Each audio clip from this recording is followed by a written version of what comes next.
Yeah. So Moondog, Aussie beer, Aussie brew. Nice. I feel like it's a summer beer, you know? It is. It's not too sweet. Yep. It's very drinkable. Yep. It is good. I like that. Yeah. It kind of harks back to the chat that we've had on this podcast before about what do you like in a beer? Like, do you like sweet? Do you like, maybe more drafty? Yeah. This is kind of not too bad though, like, because I don't really like sweet beer. I don't like IPAs and, really strong ales. But this is refreshing. I like it. It's enjoyable. I've been back on the cider train as well recently. I found in the past I haven't been able to drink a lot of cider because it makes my guts feel weird. Yep. Like I can sort of have one or two, but then after that it makes me feel weird. But for some reason recently, I've been really, really enjoying them. I feel like it's as soon as the sun comes out, it's time. Yeah. Dry cider's nice, man. Like, sweet stuff is a bit. No. You can do a couple, but then you kind of limited. What was the tune, Kez? Okay, so that's Dippin' by King T. Okay. It's the remix version. Sounded good. I liked it. He's like an originator of the West Coast, like G-funk sound sort of thing. So this is a guy that came up in the late 80s, early 90s. And he's probably... This guy influenced Biggie. Biggie says this guy is one of his influences, So didn't see a lot of critical success to a degree, but didn't see a lot of commercial success. So I think he released like 4 albums and they're all fucking sick. Like he's good wordsmith, great lyricism. Original sound, but it just didn't fly with the really general masses. Go the way that it should have. But he's a fucking sick cunt. That's cool, man. So I've been listening to a lot of King T lately. King T, good. Yeah, it's just, I find it very hard to progress into the now and always be listening to music from now. Yeah, I was wondering the other day, because I grew up with, my major musical influence was my dad. So I would wake up and he would be blasting, like, Italian mambo from the 50s or, like, whatever his most recent discovery was. He would just play it, like, kind of shit. Latin salsa or blues or whatever the fuck. So it was really good. Like I grew up with a really eclectic, exposure to music. But I'm kind of curious as to like why people fall into the particular categories of musical taste. Like if you, like, do you think that you would gravitate towards that music naturally, or do you think because of your exposure to it and the context of your exposure to it, like the people who introduced you to it, the times, that you were introduced to it, like, is that the influencer? I think like nature versus nurture. I think it's a bit of both. Like originally, I didn't really know. When you're young, you listen to what is around you, right? And I think in the same token as you, why I love 80s music and I love like old shit from the 70s, but all that stuff is because my parents were thrashing it all the time. Fleetwood Mac, ABBA, all that stuff. But then in terms of modern music at the time, that was kind of more pushed on me, my brother with rap music. And so just because he really liked it, I really liked it. But then, in the following years, I discovered Daft Punk for myself. Didn't really know what electronic music was at all. Loved it, And then more and more stuff like indie rock and all these little things I've kind of learnt just from my own experiences. So, and the things that I don't like, I know that I don't like, metal and all that shit. There's just something about it doesn't jive with me. And that's not because of my environment, It's weird how it works, isn't it? Like, because I feel that, for me at least, rock and roll has been like a baseline for me the whole time. Like that traditional 70s and 80s like rock and roll sound has always been key because my old band plays guitar and whatnot. So that's natural. But then as you get older, like when I was, 17, 18, discovering a first Ministry of Sound album, for example. I was like, what is this fucking house music thing? Like, that just went... And I remember that vividly, like 2004, 2005. My mindset was like... my mindset was like, holy shit, there's a whole other world of music. And then I went down the rabbit hole with house music, And then obviously hip-hop for me was like similar in a sense that when I got my license... And I got a sound system in my car, I was like listening to fucking Eminem and hip hop and all that sort of shit. So driving, I associated with hip hop music. Queensland up there? I moved to Queensland when I was 19. So so it was around about that time. Got my license, but that was funny, man. Like just out of school, like all the way through school, it was like old school rock and roll. My mates loved rock and roll because all their friends listened to it. And then school finished, house music, rap. Yeah. Wow. You know what I mean? Like, it's like transition. But I never forgot the roots, Right. obviously. But interesting how it works, isn't it? Like the different people you hang around and the different shit you do, like driving and like being an adult and all that sort of stuff. Some other things. Yeah, man. And some other things. Yes, like narcotics and whatnot. Yes. Yeah. But the most recent example for me would be psytrance. Like when I first encountered psytrance, I hated it. I hated the sound. I hated the vibe of the whole thing. But then the more exposure I've had to it, and the more positive times that I've had that I associate with it, the more I've found myself listening to it recently. Yeah. More like progressive melodic stuff. Yeah, of course. But it's definitely crept into my listening, daily listeling sort of thing. I listen to it pretty frequently. Yeah. Right. Yeah. But then there's always I have that that baseline like you were talking about of like trance and electronica for me is like that's never going away. It's interesting how it layers itself though as well. Like, you know, when I started listening to house music, I was like, oh yeah, this is electronic music, and then you realise that that's just one chapter of so many. Yeah. But you don't pick that up until you start digging deeper and finding electro and funk and all the rest of it. That's why I like Spotify as a brand. Because it just gives you the option to just flick around and you know have recommended listings, and it's like you're constantly in a record shop or something. True. You're able to very true. Try different things. Yeah. I haven't made the switch to streaming yet. I'm really set in my ways, man. I'm just like, you know, I always thought that I would be one of those people. Yeah, I'm hip. I know technology. I can learn new shit, and I swear I reckon I can pinpoint it to being about like 22 or 23, and that's when I just stopped learning new shit, like everything, you know. Old dog Glenn. I know how the internet works. The old dog new. And I see all this new stuff happen, all these new apps, and like I remember seeing like using Slack for the first time and going, where the fuck has this been? Like, where did this come from? Slack. Yeah. Slack's good, man. What is Slack? It's like a messaging app. But it's so much more, right? It's more than that. But it's so much more. It is more than that. It's a messaging service that businesses use. So rather than being like, you know, here's a fucking email with 45 people CC'd in it, or using like a messaging service like Facebook where everything's kind of cluttered in its social media. Yeah. It's like a instant messaging board, and everything's broken into subgroups, and you can only join certain groups that are for this part of your team or whatever. But then it's also integrated with all these other really good, let's call them apps. So like it works with Trello, it works with like, you know, picture sharing things, and it works with like, there's an AI written into your calendar. So basically, like if you activate this thing, all your calendar appointments are just organized for you, and everyone's all synced into the same calendar appointments. Pretty cool, man. Like it's all super integrated digital platform. Never heard of it. And now it's like it's one of those companies that started as the one thing, and now it's becoming like Coca-Cola. It just eats smaller companies to make its own thing better. So yeah, Slack. Yeah, Slack. I've Get on it. never heard of it. Yeah. I know what you mean though with technology.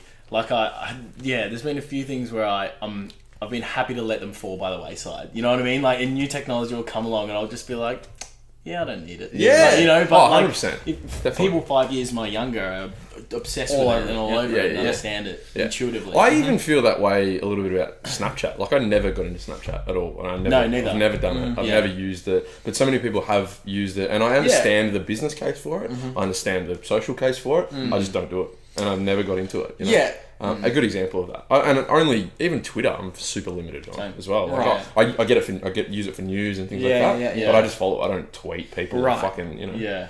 It's those apps are difficult to be a user. Like, I've used both of them at separate times to the I would say to the capacity that they expect people to use them. Like, you know, doing shit every day or sending things every day or blah blah, tweeting every day, and it's like another job almost. You know, it is. Because, you know, with Snapchat, it's the same process. Snapchat, it's a visual thing. How can I be funny? How can I do this? How can I send this to a person? And Twitter, it's like, what can I say that's entertaining, or what can I do? I'm always on the go. Yeah. It's not like I'm just, you know, observing, experiencing something. It's like, how can I turn what I've just seen or experienced into something that's then recreatable for the rest of the world? Which is weird. It's like a... It is. Yeah. I know we've spoken about it before, but like there's something so narcissistic about the idea that the rest of the world cares what you do, cares what you are doing or thinking or feeling or like 100%. You know, but it's gratification, man. They all need it. Everyone needs it. Yeah, just done in a different form.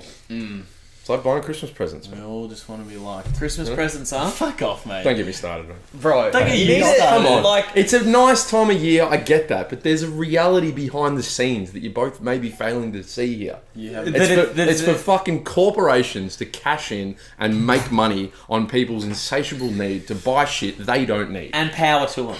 Power to them. Power Fair to enough, them. too. Like, we But, live in a society where they are allowed to do these but things. why can't it just be about people spending time with each other and having fun? Because no one would go. No one would go. Think about how many you go, oh, hey, we're going to sit around and eat dinner and then talk about our problems that we've had in the last year. There's no presents. We need you all to come at 12 o'clock. 2 So o'clock. basically what you're I'll saying... see you there. No one would go. So what you're saying is it's a bribe. It's a bribe. Okay, I'm comfortable with It's that. that's There's the still whole- negative. the anchor. There's still a negative connotation there. Of course. Right. That's my point. Don't get me wrong. I buy presents and I receive presents Right. gladly. Don't you think that... I just think there's a bit of a sinister association to But it, or it's moved the older that I get, way, the less I like the present bit. The more like presents for me are Fair like enough. a Well, that's necessity different. as part That's of it, different. and I would rather do like a KK Yeah. where everybody gets one gift Fucking rather oath. than like Timmy, Yeah, man. who's fucking 11, gets 20,000 presents from the whole family. 100%. You're jealous of Timmy, We've, are we've you? always done that, Fucking though. Timmy, always getting all the gifts. With big families, you got no choice to do. We've always done that, man. Yeah, Like, so that means the presents are like we're doing it, but we'll make True. it as easy and Yeah, as yeah. straightforward as possible. Right. Yeah. And let's all just get around and have Yeah. some wines and a big feast and Yeah. talk shit. That's the stuff Yes, that... that's Absolutely. why I enjoy Yes. the I Christmas. get that. Yeah, Maybe I'm a little bit absolutely. bitter because I've spent the last 12 Christmases driving around Melbourne for 3 hours. Because you've got to do Seeing two. family. Right. Yeah, Yeah. that's... a bit of a pain in the ass. Right. You need to alternate. Yeah. I'm just going to be more selective. Do you know, one year my dad said to his parents, "Oh, we're having Christmas at Helen's family," and she said the same thing to her parents. She was like, "Oh, we're having Christmas with Helen's family this year," and so they just chilled at home. and they said it was the best Christmas they've ever had. Perfect. Yeah. No pressure. They didn't have to go anywhere. No driving. Dude, you know what's funny about that? I genuinely can't wait to have my own Christmas where I don't have to go and I've got a family and I can have my own shit going on and not be part of a fucking conglomerate of like 400 people. You can start your own.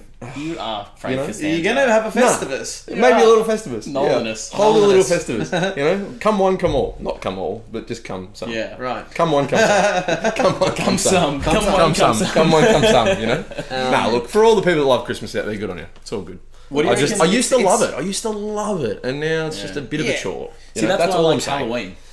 Halloween. That's why I like Halloween. Not really an Australian holiday, though, is it? It's really an American I holiday. feel like it's bleeding in. It's definitely bleeding in for sure. Yeah, bleeding in. But traditionally American holiday. It's fun. There's no it's not about anything, you know? Yeah. It's just like a fun... It is fun. you Yeah, know, I'll give you fun that. holiday. What's your favourite holiday?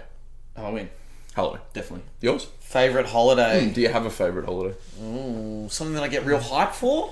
Just of the holidays. What's your favourite? I don't know. I think I like Christmas because it's a time where I see, you know, my family, which I don't really see that often. And like, you know, I get to see Liam's family and some people like that. Yeah. And we actually hang out for a day and we That's drink good. and it's good. Yeah. Like, I like that, you know. Yeah. Let's just say Christmas. Let's say Christmas, cool. you know. Yeah, fair enough. Yeah. Well, now If that it's got a public holiday, grand final, 100%. It's your favourite It's a holiday. holiday. Fucking oath. The Friday You get a before day grand off. final. Yeah. You get a day off. I have no trouble believing that It used to at didn't all. classify as a holiday. Now it is. Happy days. You know. Yeah. Melbourne Cup's good too. I Love Melbourne Cup Day as a don't know, holiday. Not my thing. I used to really like Australia Day. Australia I Day. used to really like Australia Day when I was probably about 20 to 23. I reckon that was one of my favourite days in the year. Australia Day. Yeah. And now it just feels Interesting. real murky and kind of a weird day. Do other So countries? what if it was moved a day later? Great. You still murky? Better. Yep. Definitely better. Do other Way countries better. have national It's a days? stupid day to They have all on. do, yeah. All of them? Yeah. Independence Day, Yeah. Canada Day. Go on. More? Was there more than that? What is it? Kenya Day, Ghana Day. How many countries can you list? Like? let's keep going. Yeah. No, but I genuinely didn't know if it was a thing. I thought it was only a few countries that maybe did it. Nah, everyone's proud of their independence. But I've got a day to, you know. Here's a trippy history lesson. So in Greece, right? Greece celebrated a day. I don't know the exact date, but it's basically their independence from the Turks, right? So the Turks came and ruled over the Greeks for hundreds and hundreds of years, slavery, war, all that shit. It's real fucked up. But But then finally, a group of like rebels overthrew the Turks, and it was like a whole countrywide thing. You know, everyone did it on the same day to retake Greece from the Turks. And they did it, right? And so, in history, right, so there's a huge celebration around Greece of their independence that they celebrate every year. And on the same day, the Turks have like a fuck Greece day. And it's, well, like they celebrate for very different reasons. Like there's lots of bad blood and sort of shit that happens. So they exist all over the world, mate. Yeah, you know, just in different forms. Well, that's very interesting. Don't quote me on the names, but it's a thing. It's I read about it recently. You know. Yeah, we need a disclaimer at the start. All facts may be bullshit. Do your own research. Yeah. Yeah. It's funny how long and how deep those bad blood things can run between countries. Like that. The Dark Tourist show on Netflix. He goes to is it Cyprus? That's between Greece and Turkey. They've got a beef over. It's crazy. Like it's still going. There's just this ghost town because it's a no-go zone. And he tries to I remember, and he tries to take his GoPro and swim like underwater and film some footage, and the guy he's on the beach just like blowing his whistle going no, you can't go there, like swims out and makes him take down the camera and get rid of the film and stuff. Wow. And he keeps the film and stuff, but it's pretty hectic. Some good show. People from Cyprus don't even consider themselves Greek. Really? Yeah, or anything. Like it's like it's their own. It's like their own thing. They're not that. They're not that. You know, right. We're Cypriot. Yeah. Cypriot. Yeah. Yeah. Weird place to find yourself, I reckon. Very weird. Yeah. I don't know. I find the whole concept of like national, it's very strange. I don't know how I feel about it. I understand people are proud of their country and their countries want to put on a day for it. That's fine. But I guess the other argument is like, why do you need a day to celebrate just being a nation? Imagine 365 days of the year, people go, fucking yeah, Greece! Well, Americans let's do it! Yeah. And how does the world think about Americans? That's true, actually. So maybe confining it to one day is a good way to Right. Yeah. It's a weird... Distilling it down into one day. Yeah. For me, it just feels like a tool. It feels like a tool that the government uses to make sure we're all on the same page, we all have the same fucking beliefs and following the rules. You're all Australian, everybody on board, chew fucking woo, and then everybody's marching to the beat of the same drum. Like it's about beating that drum of like, we're Australia, aren't we good? You know, we're the best. You know, let's all be proud of who we are, because it's about keeping up that myth of that national myth. Yeah, let's all drink piss and have a barbecue and be Aussie. Yeah. Yeah, that's weird. It is a bit strange. And then to have it on the 26th, it's a bit fucked up. Why? In my opinion. Why? Because of the invasion. Well, I mean, it just signifies pretty dark, the start of a very dark period for the indigenous population. So to celebrate it on that day feels like a bit of a smack in the under face. the table sort of fuck you to agreed. the indigenous population. Yeah. But there's talks of them changing that, isn't there? But there has been for years. Yeah. They've been mooting the change for a long time. They should change it. It's time. There was a council that did some shit. What did they do? Wasn't there a council in Victoria that changed their official celebration day a day later? And there was this huge backlash over it? Don't know. I know that Triple J changed the Hottest 100. Yeah. What days did they change that? That was only recently, wasn't it? I thought that had been Australia for ages. I think it changed this year. Okay. Yeah, right. It's usually on the 26th. Yeah, it's usually on Australia. Yeah. I don't know when they changed it. I can't remember. Yeah. I was gonna say the jobs. I was gonna ask as well about like leading into, because you said before about people. What was I going to talk about? Universal basic income. I'll get back to why I was going to talk about this, but I read an article today about everyone. It kind of links into being proud of your national heritage and all that sort of stuff, right? But there's an article that was saying that countries and governments and nations, with the with the, I guess, inevitability of AI and the fact that, you know, in 10 years, 20 years, 30 years, a lot of those standard, you know, construction jobs, service jobs and whatnot will be obsolete over the time. Yeah. There's been like heavier and heavier and stronger arguments for a universal basic income legislation to come into play. Yep. And so, yeah, I just thought that was something that would be getting more weight because of the fact that if I guess people are, you know, in a developed world, whether it's Australia, Canada, you know, England, the UK, you know, wherever it might be, that they should actually have something like that. Because I never really thought about it. And I was like, well, no, because I mean, you should really have more drive to do what you want to do and earn as much money as you want. But then the other end of the spectrum, well, maybe if we look back on today and go, well, what do you mean that back then you if you didn't work, you didn't have enough money to eat, and you know, maybe like it could completely change. It could completely change. And I just think that maybe there is a logical argument towards it. Well, the whole thing with universal basic income from all ends of the spectrum is that it doesn't remove the notion of work. It's not. Not at all. Statement. It just allows that person to survive. Right, exactly. And then if you can, with your skills, professionalism, that's a word, got there, escalate. Right, can find a way to have a subsidiary income, then fucking power to you and good for you. But it just allows everyone to survive. You know? There's an argument though as well, you may find that it allows people to divert more of their energy to be creative enterprises. Yeah, so right. if you're a really good painter or musician or sculptor or whatever the fuck, but you're forced to work 12-hour shifts just to get by, then you know it alleviates some of that pressure, so you can actually allow yourself to be creative. And, right. And I guess the other side of it is that people would think that maybe people would take advantage of it and just or get on the laziness scale, just not, not do anything and really take advantage of that. But I guess there's people doing that anyway. Well, that's always going to be the case. I don't think that's going to affect those people that are in that headspace.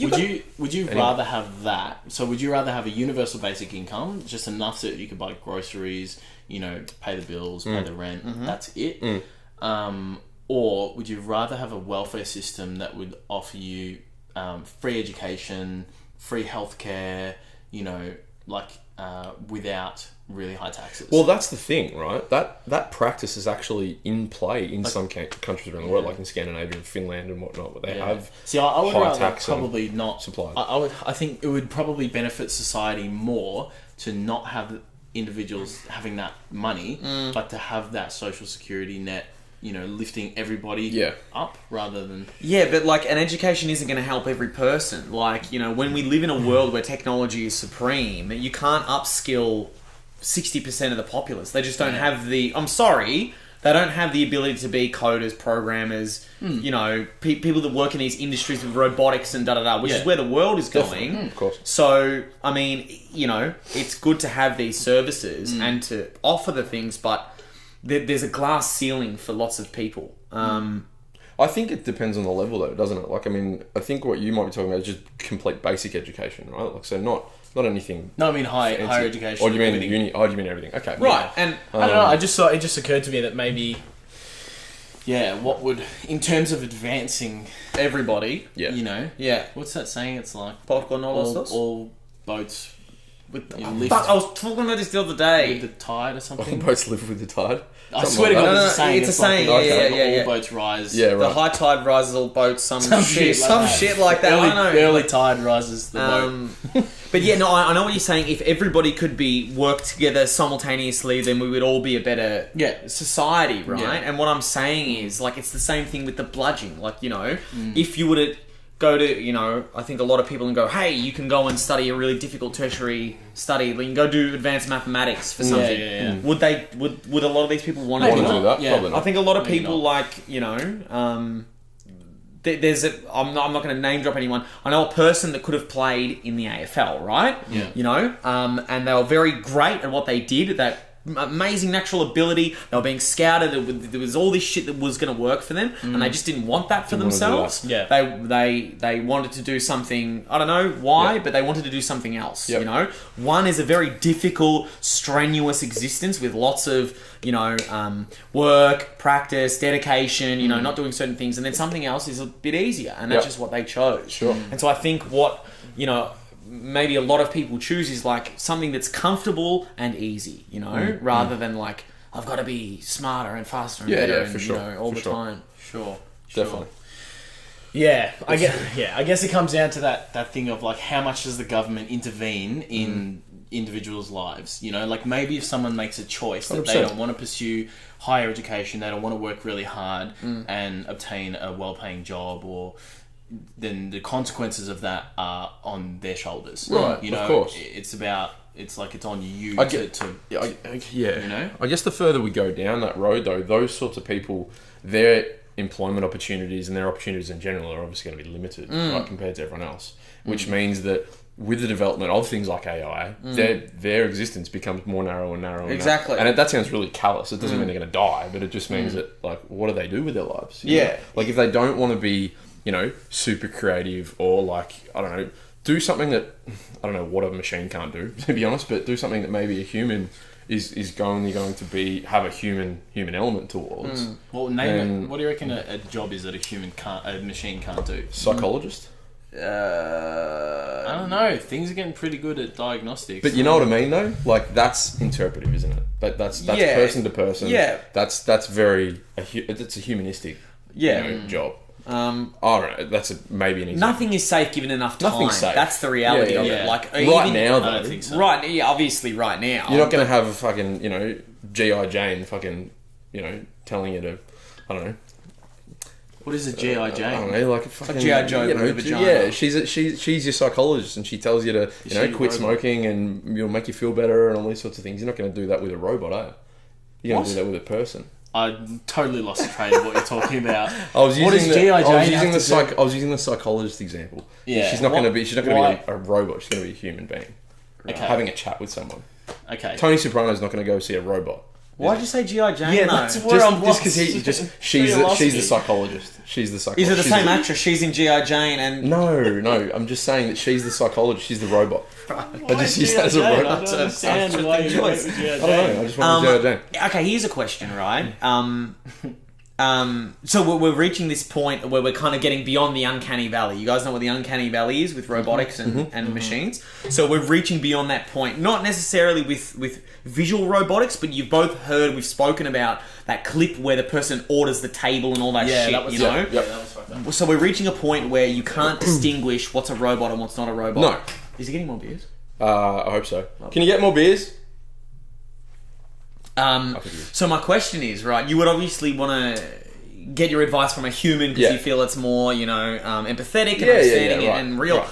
There's going to be a point where even that will be a robot, and if the robot can make calculations better, reads better, has a deeper understanding of knowledge, looks human, and can replicate the understanding and the feeling of an individual, isn't that better than a human? Like, because it's going to get to that point. Well, are you talking about? Yeah, I mean, I was saying because he's saying what would you prefer rather than a robot? Like, what can we do that a robot can't? And he said the psychologist thing, and I go, eventually, given enough time, there will be humanoid robots that look just like us, that can act just like us. But we spoke about this in the first episode. I think about Google, like how much exactly. Google was all seeing, all knowing. How much decision making power over your life would you hand over? It harks back to It harks back to that. Was that movie? What was that movie called? Was it Her? Her. With how it gets like a girlfriend and it's a robot. And that's 30 minutes on the button. That's very good. Perfect. Internal beer drinking sensors. Well some little dials like like a relay. We were supposed to have a thingy, weren't we? Race. Like a sound bite. Remember? The original concept of this show was like every couple of minutes, like a sound bite that goes off, and then we have a drink. We have a drink or whatever.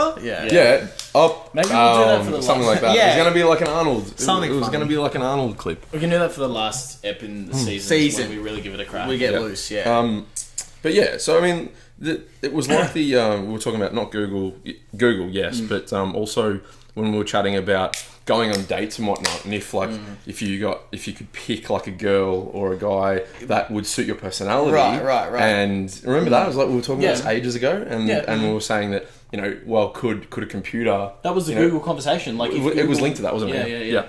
And we were just saying that, I don't know if you.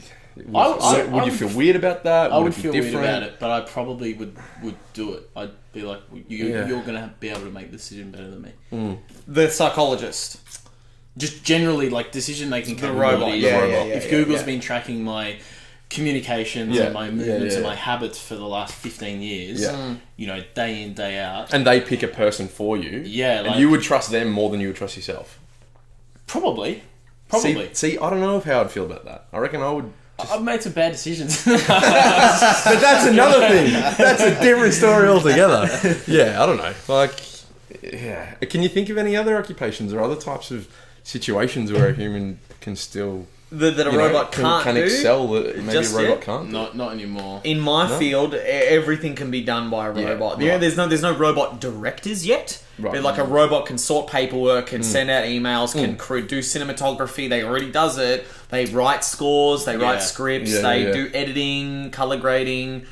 It's crazy, isn't it? And the things that are usually safe are the things that require human intuition and unique experiences. So it's usually creative fields, things that require empathy and emotion. And even that is no longer safe. Here's one for you. What about things like sales?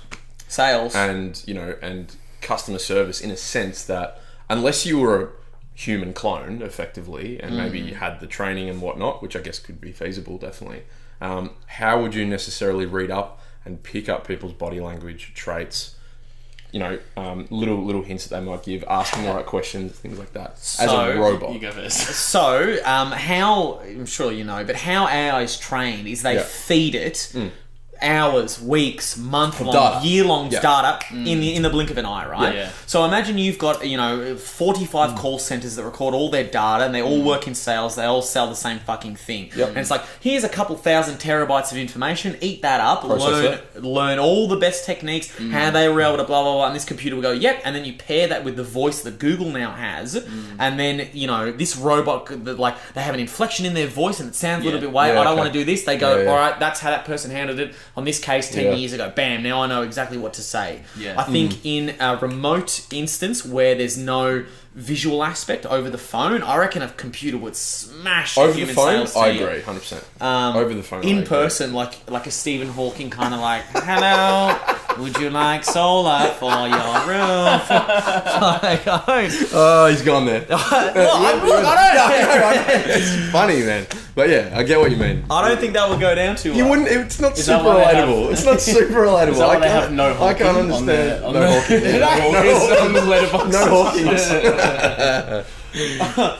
Look. He's passed away. God rest his soul. Yeah. Rest in peace, Stephen. Stephen. Who's the smartest person in the world now? Do you know? I don't know. Smartest person is probably one of those genius dudes. I don't know. Probably. Genies. Yeah. Like, great wishes. They're so smart. Great wishes. That's what I want to be when I grow up.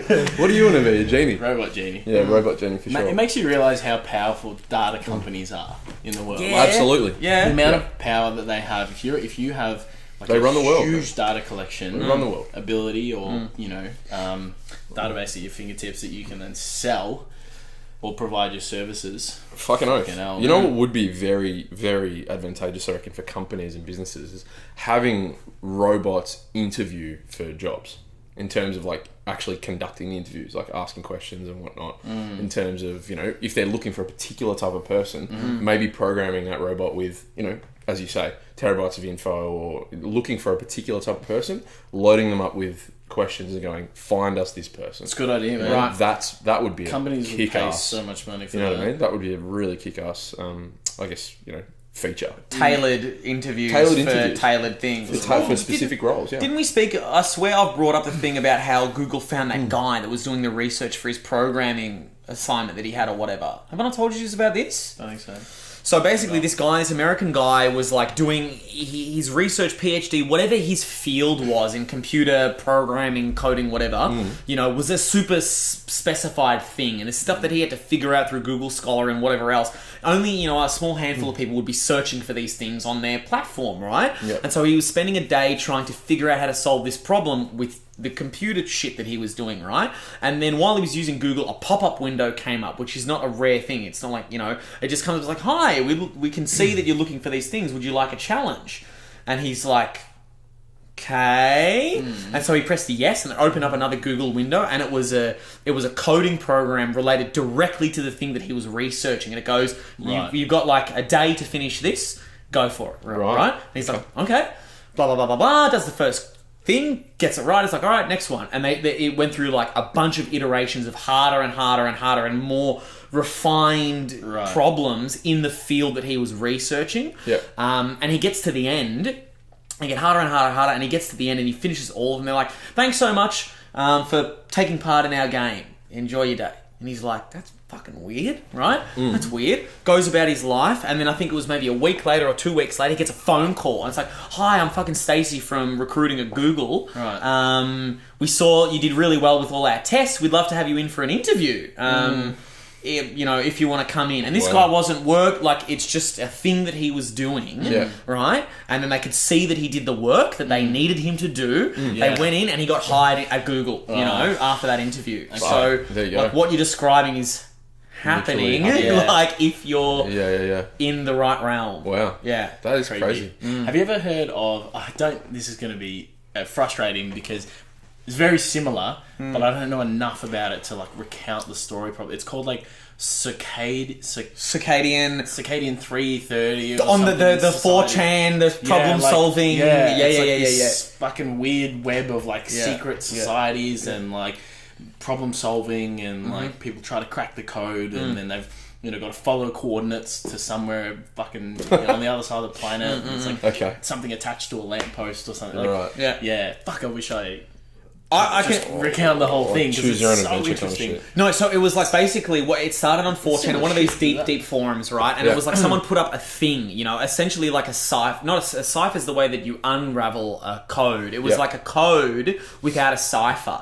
And people all the nerds on the internet are like, oh, what the fuck's this? And so people pulled together to find their resources, and it was a message, right? And so what this did was unravel this huge global goose chase that led to a book, and then there was things in 5 different cities around the world, and you had to go and do something, and then you had to pair up all that shit, and then all that shit led you to a website, and it was just on and on and on and on and on and on and on, and then there was a phone call that was involved, and then apparently people got to meet the people that were making the thing, and then it was all real hush hush, and it's all dark web shit. It was this whole global thing that's been going on for ages called Circadian 6-3 something. It's shit something. Wow. But one of the theories is it's a job interview, basically the whole FBI, CIA, for some cryptography fucking organization that wants the best of the best cryptographers and hackers. And their thought process is anyone that gives up is not worth it. But basically, the ones that stick with it can do it and can get part of it. Because how do you advertise for some of these jobs though? You're not going to take out a fucking ad in the local paper and be we need advanced fucking code breakers for the military. You've got to make it essentially impossible. Well, that's why a lot of the hackers that get caught end up employed, right? Because they know they have the skills. Good at what they do. Yeah. I remember hearing a thing a while ago. Maybe this is just one of those things you hear on the internet, whatever. But it was a while ago. I'm talking early 2010s, maybe even before that. There was a hacker deficit in the United States. So they obviously had, blah, blah, blah, blah. But what was happening was, torrents were getting out of control with all this shit and everything was getting broken into and all this stuff. And so the FBI and the CIA were cracking down on all these hackers and they were offering them all jobs, right? Because they're clearly these are the best people for the job. Yep. But all these people that did this smoked weed and did drugs, right? And so they couldn't actually work because you can't do that shit because you're working for the FBI and the CIA, so there was this weird conundrum that the government had where they're we need a drug addict, what we do. So, I don't know how they solved the problem. Oh, I'm sure they'd be more than happy to bend the rules when it comes to that sort of shit. I've started watching this Netflix show called The Making of the Mob, and it's all about the history of the Italian American Mafia. That'd be cool. Go to Woe. Yes. And it's a docudrama, so it's like documentary, but with people acting out very badly. And Is anyone talking like this? Anybody on the show that say anything like this? there's a lot of that. A lot of that. It's good. It's fucking interesting though. It's such a fascinating world. And what just made me think of it was there's a couple of times where the sort of the direction of the mob and their aims and their goals align with the federal government. Yeah. So both of them kind of have like look at each other and they're like, well, I suppose we've got to work together. Like, the federal government hates it, but they have a choice. And they got no choice. Got to work with the mob, and like it was like World War II, and they needed to control all the waterfront, like the docks of New York City, and like the mob runs it. So they had to Good be luck. like, and the mob went to the federal government, and they're like, "Oh, we're patriots. We love our country. We'll do it for you." And then they control it, but obviously, like, then the government's in their pocket. Like, Right. Yeah, it's fucking very interesting. That's sick. And does it track kind of the origins, like coming over from like Sicily or wherever in Italy and all that stuff? So it starts like in the 20s. So it tracks, or a bit beforehand, I think, people coming over, and then sort of like from childhood making, you know, little criminal movements, small petty shit. Because they're children? Yeah, little ones. And then just sort of finding their way into bigger gangs, and then the whole power play of like, how do we, you know, knock off the kingpin and the wars and stuff like that. So is it do they base it all on true events, or is there some dramatization? That's all true. Cool. It's documentary, That's but good. yeah, very, very cool. Well, the thing that like I find most fascinating, it feels like this is kind of the way for, I don't know, almost a part like maybe it's a bigger blanket statement, but like a lot of society where, you know, these organised crime syndicates or whatever, for a large portion of their existence, were in essence to bolster the community to a large degree, right? Like obviously, you mean financial? That was an element, yeah. Like, you know, so from what, maybe I'm just going off what I've seen in The Sopranos, right? But, you know, it felt like, you know, we are here, we want to make the community safer, right? We want it to be, we want it to be better. We want everybody to kind of, you know, feel connected and part of a community. Of course. You don't have to worry about certain shit and da-da-da-da. Like, obviously, we're going to charge protection and or whatever. Right. But it's like, we cared about the world that we lived in. Whereas now, I feel like drugs and how the crime is, it's always just like, it's like the society versus the people that are committing these crimes, you know? Dude, it's funny though, because the same thing applied in Colombia with Pablo Escobar. Right. Like, he was revered, man. Like, so many pockets. Still is in pockets. Like, the country and the nation knows that it was fucked. In terms of the history and blood in the streets and like that. But, man, he bought houses for the homeless. This is what I mean. He pumped money into economic, you know, the country was financially fucked when he was running it. Not running it, but more or less running it. He was essentially running it. Yeah. But yeah, like, and a lot of those, there's still lingering, like, communities there that are like, you know, we would be nothing without that. And, you know, obviously he's a murderer, but at the end of the day, still bolstered economically big parts of that whole country. Not just Medellin, but fucking everywhere. National football teams, this, that, like. But you also have the unique sort of example, like to take the Italian-American example of a lot of immigrants coming into a country where, you know, they're looked down upon, job opportunities were rare, it's hard to put food on the table, you know, so you're right in that it was, you know, this group of people wanting to help the community, but it was very much like insular. It was like they wanted to help their community. Of course. You know, so they had obviously the Jewish gangs. There was heaps of segregation. The Italian gangs were after them. Because cops didn't want to help you. They don't give two fucks. You know, that sort of thing. It's been interesting. Right. Interesting. Yeah. I've got to check it out. Definitely worth watching. I mean, look, at the end of the day, man, a lot of the gangs and a lot of the, you know, communities and whatnot that are, you know, running organised crime syndicates or making money from different things like that are doing bad shit, yes, but I mean, you know, the government takes advantage of citizens all the time. Fucking in oath. different ways. Yeah. So I think that's what people miss. You know? Yeah. And I'm not saying go and fucking join a gang and kill people, but I'm just saying that there's definite parallels between what crime syndicates do and what governments do. There's a moment in this documentary where they interview this ex-gangster and he's recounting what some other, you know, what's he called, wise guy said to him, and he's like, you don't fuck with the government. He's like, we don't fuck with the government. He's like, they're the biggest gang in the world. You know, they got the army at their beck and call, and they print their own money. You don't fuck with the government. You can't. There you go. Like, Yeah. It was interesting though. Like they were saying at one point, they were like, being noisy. If you're in the mafia or in a gang or something, and you create a lot of noise or commotion, like that's bad. Yeah. For business. Yeah. So you want to be under the radar. Under the radar, man. 100%. I watched How to Make Money Selling Drugs for the first time. That's the other good. day. Really? Yeah, because I'd only watched pockets of it. Yeah. I hadn't watched the whole thing, start to Such finish. a good documentary. Fascinating doco, man. Oh my God, Like it's how so it has like a video game kind of thing It about it, rates like from the underrungs to the So kingpin. interesting. It's like super interesting, man. Like, and a lot of the old school like guys from the 80s and the 70s, like in Miami and Florida and whatnot, they're happy to be on camera. They like tell their story. They don't give a shit. Yeah. They're like, you know, don't cover my face, don't distort my voice. Like, there's a little bit of that in elements, but I like how it's just, this is it. This is what happened. You know, deal with it. It wasn't censored, you know, effectively. Quite fascinating, man. Like, and it leads in, you know, that gang thing and whatever, and it was rife, you know, in terms of, you know, obviously drug use and making money out of it and whatnot, but then, you know, the fact that the government, on the other hand, was like, well, they can't really do anything about it because everyone was doing it at the same time. The whole situation is a direct result of prohibition. Yeah, absolutely. It is. That's what it all comes down to. Yeah.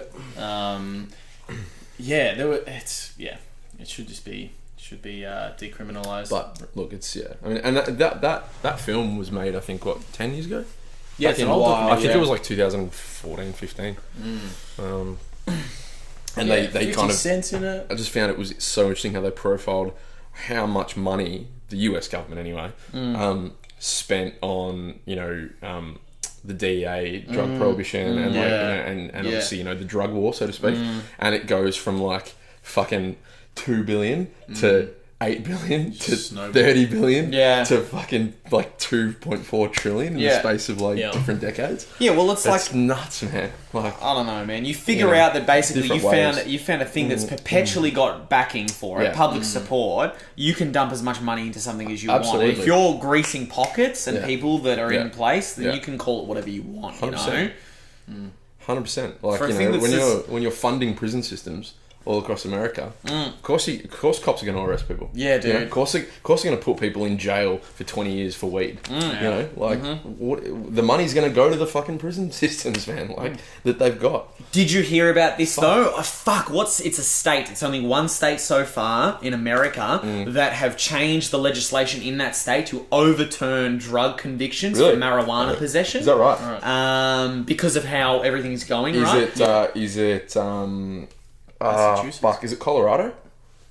Maybe. Because they were the first ones to legalize weed. Maybe it's something like that though, and it's like this So are they huge releasing waterfront. people? They're literally anyone that's like had A drug conviction for truth. for you know, possession of marijuana. That's as far as I know. okay. Like selling, it's obviously still whatever. Yeah. But yeah, they're putting them back on the streets, which I think is a fucking sick thing. Like, you know, It's amazing. Well, It's how it it's should what be. should It have never been should for have been my years. advice. Yeah. Exactly. You know, they're raising the minimum wage for employees over there, letting people out of jail. Just in this state. in this Well, no. particular state. So like the Mark Bezos, Yep. after months of international media pressure, blah blah blah, is raising the minimum wage to $15 an hour for all his warehouse workers. Right. Because like Bernie Sanders has been like, this motherfucker is fucked up, you know, and like Jeff Bezos? Mark. Did I not say it right? Mark.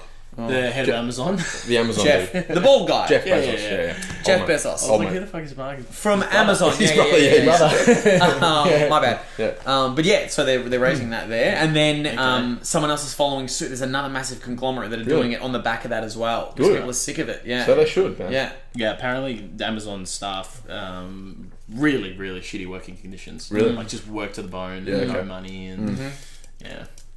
Like literally, you know how you see in a TV show that's supposed to be funny, and they're kind of like they're caricaturizing what it's like to work in an office that sucks, and it's like they time your bathroom breaks and all that stuff. That's usually a funny thing. Yeah. That's literally one of the conditions working at Amazon. You know, they would time you going to the bathroom. You've got limited whatever. You know, It's wild. It's so wrong, man. Like, you would particularly think as well that a company that's so big worldwide would have a little bit of leeway to maybe treat the people that work for them better than an average company.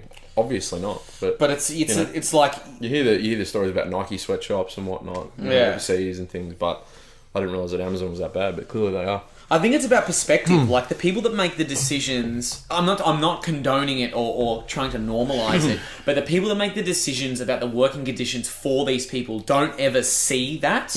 Maybe I'm assuming they don't see what it's like. They're not in the trenches. They don't understand. They go, what's my bottom line? My bottom line is making money. My bottom line is efficiency. Blah blah blah blah blah. It's all numbers. Fucking get it done. It's all numbers.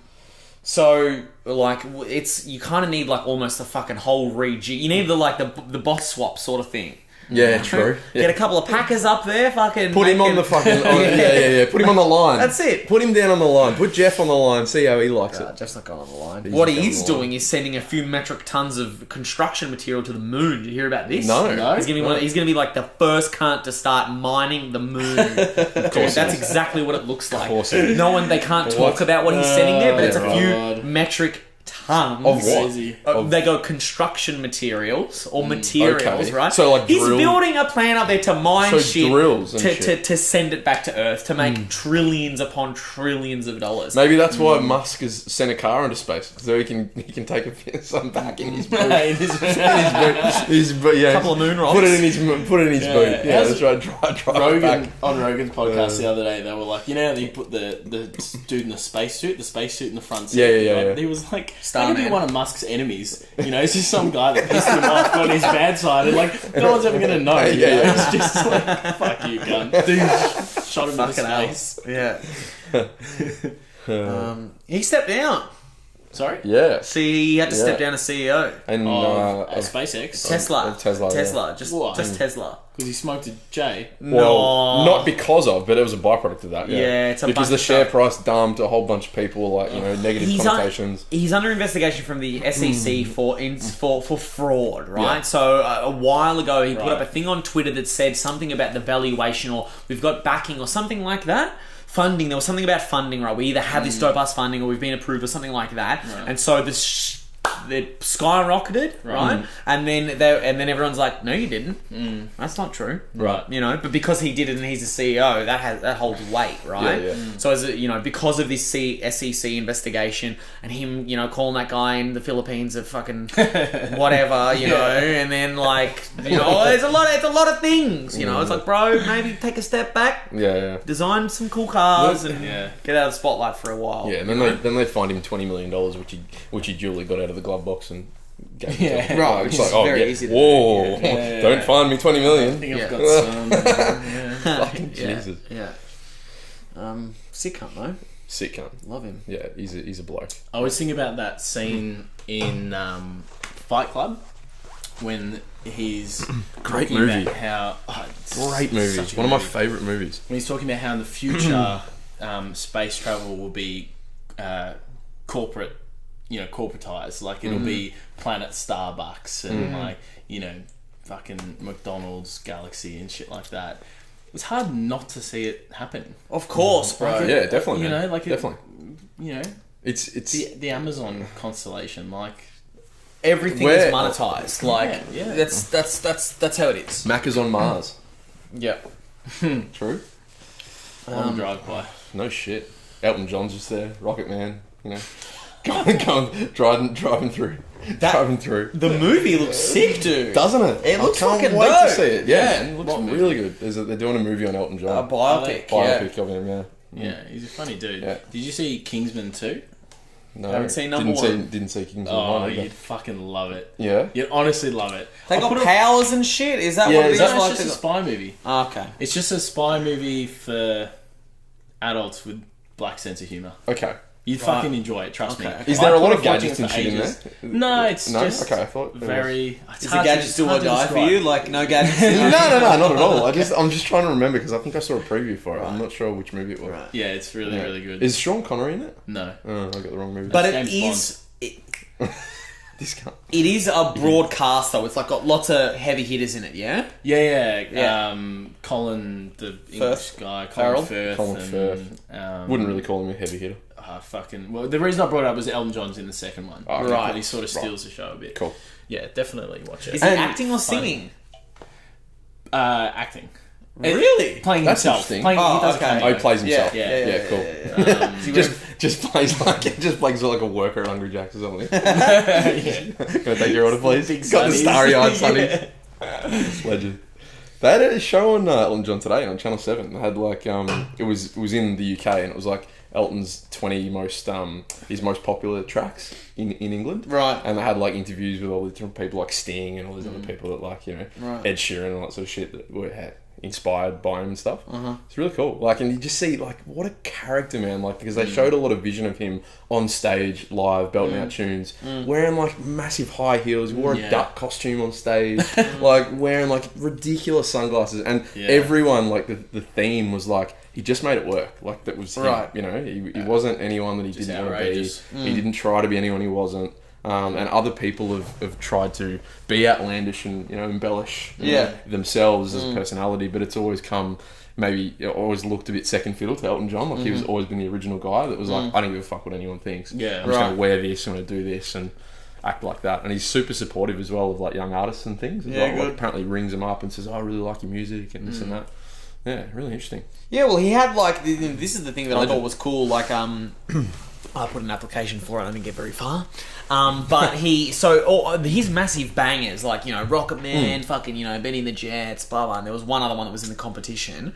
Didn't have music videos. They came out before the advent of the music video, right? And so Really? a couple of years ago, he partnered with YouTube. He put out this call to globally put in a pitch to make the official music video for these Wow. things, and then there was for three of them, and then they were like they Fucking gave. imagine if you nabbed it. I know, Oh, that'd be sick. and These these your resume. three filmmakers got to make Wow. these fucking That's music sick, videos man. for those tracks, Yeah. you know, and they nailed it. Like Yeah, they they did would've. very, very well, you know.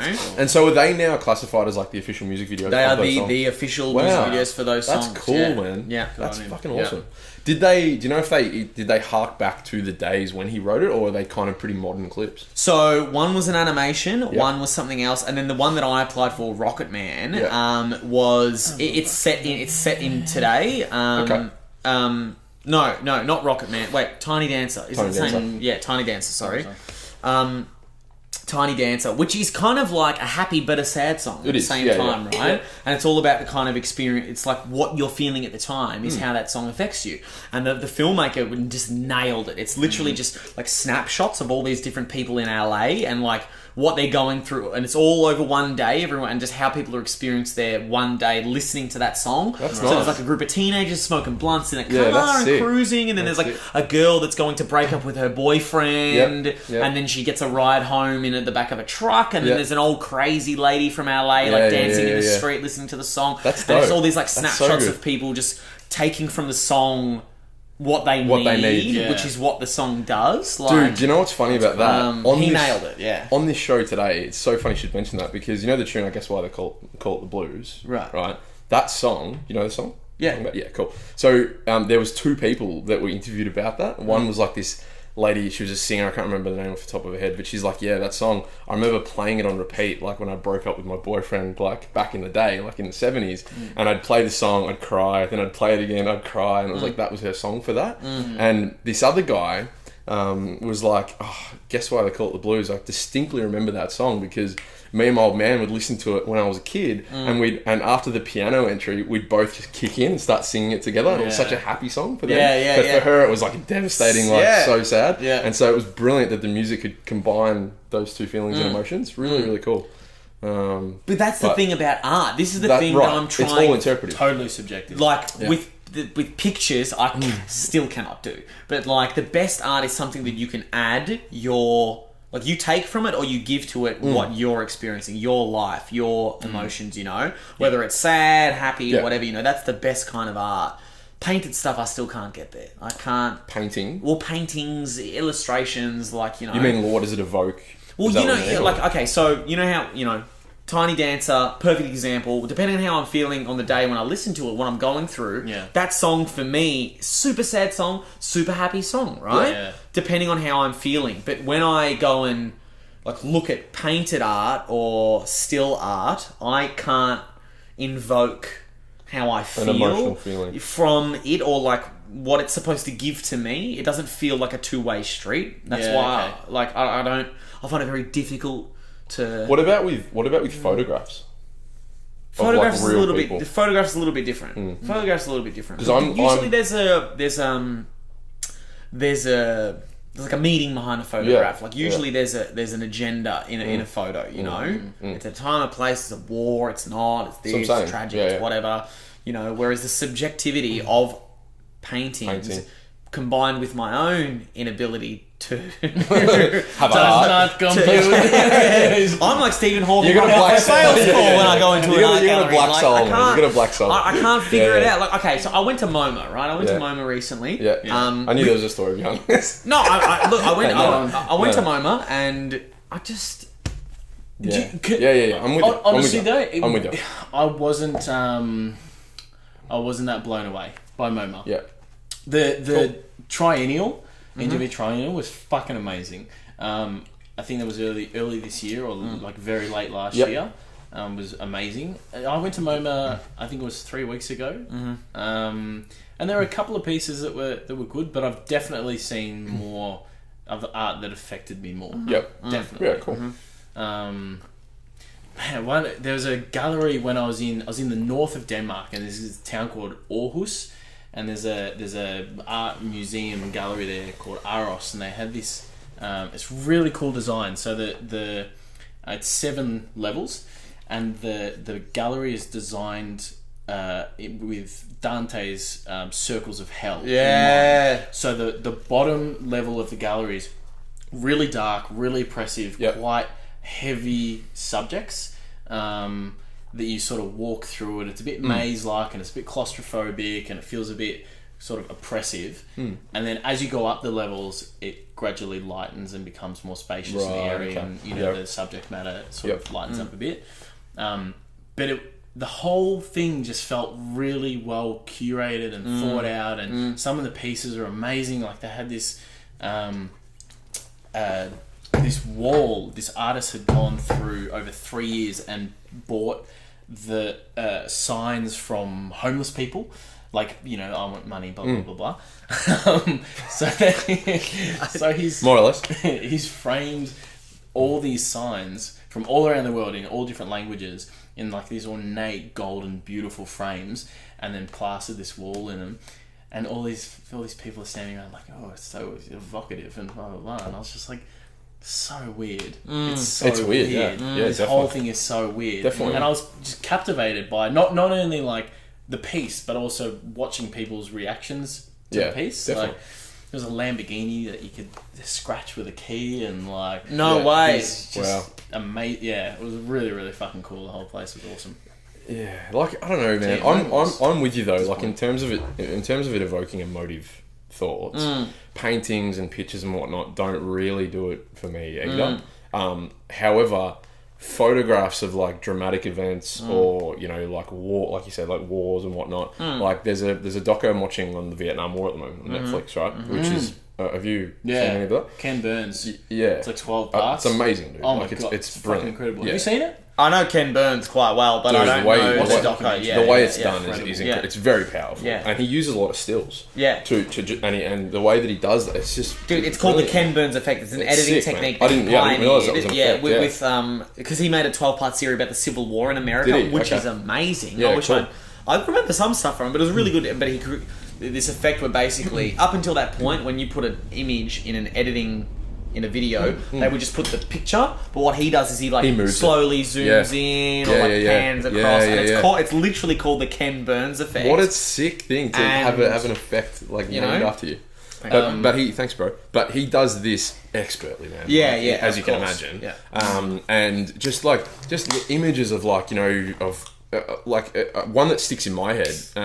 For a very different reason, is the cover of Rage's first self-titled album of that guy, the monk, setting himself on fire. That's in Vietnam. That's in Saigon, right? And I didn't when I first was listening to Rage, and I saw that photo, I was like, "Fuck, that's a pretty crazy photo." Like, but I didn't, being 12-year-old, I didn't really look into it or whatever. And then watching this doco, he uses that. That's a big part of, I think, episode 2 or 3, as the uprising of all the monks and how they, how they wanted to really make a point to the Vietnamese government that this is what's happening. We don't like it. Yeah. But the way he uses those images, man, it's like fuck. Like you can't stop watching it. Like it's so captivating how it evokes those feelings. A good documentary is just so good. It's great, man. It's really, really good. You ever watch Werner Herzog? I know the guy. Yeah, I know the dude. I've heard of him. Really, really unique style of speaking. His and his style of filmmaking. He did this documentary on it's called Grizzly Man, and there's a guy who I think in Alaska had this affinity for grizzly bears, and he would go out into the Alaskan wilderness and like almost live amongst the bears, and he would sort of film because he was convinced that that he got to know the bears and they wouldn't harm him and the blah blah blah. Right. Spoiler alert: he gets mauled to death by a bear. But fair enough. It's one of the most incredible because you watch it and you're like, this guy's a fucking idiot. Yeah. He's hanging around grizzly bears. Yeah. It's only going to end one way. But you watch this documentary and you're like, it's portrayed as such a special thing. Yeah. And really awful because he was filming when he was killed. Oh wow! By a bear. There's content of that. And so they don't show you the footage, but they have the audio, and he had a wife, I think, and they show his wife listening to the footage for the first time. Oh, fuck! Her husband's death. Jesus. Well, Werner Herzog's there. Fuck, man, That's so really powerful. That's so fucked up. Werner Herzog didn't get mauled by bears. You're right. No. It's some weird. He's Canadian filming guy. that. Yeah. So he's doing the documentary on this guy's life. Yeah. Because the guy would sort of go into schools and try to educate people about bears and stuff like that. It did another one about volcanoes. He's a really weird filmmaker. But I know the dude. Yeah. Very cool. He made a bet with someone one time. What was the bet? There was a bet with another filmmaker, and he goes, "If you fucking do this thing, which I don't think you're going to do, I'll eat my shoe." Right? And they shook on it. And then years later, the guy did the thing. Yeah. And he literally took off the shoe that he was wearing. He ate it. He boiled it. And then he chopped a bit out of the end of it, and he ate a bit of his leather shoe. That's the guy. Right. Yeah. Okay. Yeah. He made good on the bet. Fuck, I've got this sick DVD by him, actually. Where it's this cool... Maybe... I swear it's Werner Herzog, where basically... I don't know enough about it to talk about it again, but it's like they have to recreate this film, the same film. So he made a film back in the 70s, that's right, that was super experimental about the human form and movement and all this stuff. It's like one of those real artsy-fartsy bullshit. Yeah, okay. Yeah. And it was like everyone loved it. It was so good. And then all this time passes, right? All this time passes, and it's now in the 2000s, and the shoe guy has now become a successful filmmaker, gives him a challenge and goes, you got to recreate the film that you made way back when, because I want to test your filmmaking skills, like The Mentor. But I'm going to give you challenges. You've got to do it 4 times, and each time there's a new challenge, right? And so the only one that I remember distinctly is you've got to recreate the thing, but no shot can last longer than 12 frames, which is half the length of a usual frame in a film, 24 frames. Yep. Okay. Right, so you've got to recreate it in 12 frames, 12. One, you've got to do, there were all these different, really hectic, challenges that he had to overcome in super creative ways, and he does it. He does it in the best way possible, and it's like, you can see he's so fucking, at the end of it, he's like, you motherfucker, but it's awesome. He has to go back to, the middle of India and film this one of them in the midst of, pure poverty, with a film crew and all this stuff blah, blah, blah, blah, blah. And he sees, I never go back there and film again because of what it's like there. It feels too, what I come from and what I have access to. It feels fucked up that I'm there, But he had to go back and do it there, and did one in Cuba. It's good. When I was in India, they have slum tours. So I think in Mumbai, it's the world's biggest slum. And so you can pay X amount of money, and then, and I thought about doing it, but I couldn't quite bring myself to. Why would you need to pay? Couldn't you just walk around, or do they in a just slum? Oh well, I mean, See how that works out for you, mate. So there's not. So you can't just see. you just have to take a tour, an actual tour. Yeah, so you sign up, and then they take you and a bunch of other white tourists. I'm just caught up on you just saying, can't you just walk around as if like the entire place is the slum? Like, go outside your hotel room, slums left, slums right, slums ahead. There might be a lot of slummage. Why spend the money? There might be a lot of slummage. Just go for a walk. Best way to describe. Yeah, anyway, sorry. But apparently it's really good. Really good for the community. They take the money and they use it. And but I still just feel How do you know that though? Well, you don't. We don't, I suppose. It's You've got to take their word for it. Sure. How much could it possibly be, though? What do you mean? As in, like, when you say you pay money to go, it wouldn't be much, would it? I presume not. Yeah, it wouldn't be much. Sure. But I'd still feel weird about it. Yeah. Because it's essentially you're being a tourist. Watching people someone struggle. else's... suffering. And misery. And But I guess to be honest, man, like, they do that. In any, like... maybe underdeveloped country or third world kind of country. Not that India is a third world country, but at the same time, when there's a lot of poverty in a country, if someone's going to pay to do a tour that's organised by that country, it's not a bad thing. You know what I mean? Like, I guess they're doing it to prop up, the economy, and you can't blame yourself for doing it. You know? That's as long as it gives back. That's as what long I'm saying. as it Yeah, does of what course. it says on the package. Unless it's a private company profiting off their misery, that's Yeah. not a great thing. Well, what is it? It's Slumdog Millionaire, right? Where at the start of that movie, they have all the kids that are, give me money, and you think it's for kids, right? You walk around and you they think take it back to their... and they take it back to these cunts that clearly have coin, then nothing happens. Like, that's my cynical, pessimistic mind goes to, like how... Yeah. There is a lot of that shit. Like, if you walk around India as a white tourist, you get harassed for coins and kids and women, and they try to tell you about their baby. It doesn't have the highest... I might be completely wrong here, but I thought... Does India have the highest surrogacy rate, like for mothers that get paid to carry babies? That's true. They flog them, That's what I thought. It's pretty fucked up. It is, but it's. I guess you got to make ends meet. Something. Yeah. It's weird. I feel like when I was there, I sort of was very aware at the start of the trip that it was you either go one way or the other. Like you sort of become overwhelmed by the poverty and the misery and you just become so overwhelmed with the empathy. Or you just shut it off. How do you shut it off though? An umbrella, you just kind of hit them away. Yeah, defend yourself. I thought you were going to say, or you just become part of it. You just put your own sign down.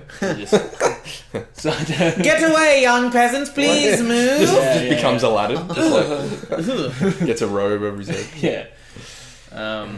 But honestly, what? How do you ignore it? Yeah, I don't know. But I did. Like I for some reason you've got to desensitize to a degree though that I realized was a bit fucked up. Like I ended up getting to Nepal, and there was this girl that came up to me. I still remember her. She was with a little brother, and she held out her hand and did the money, blah blah blah, rupee, help me.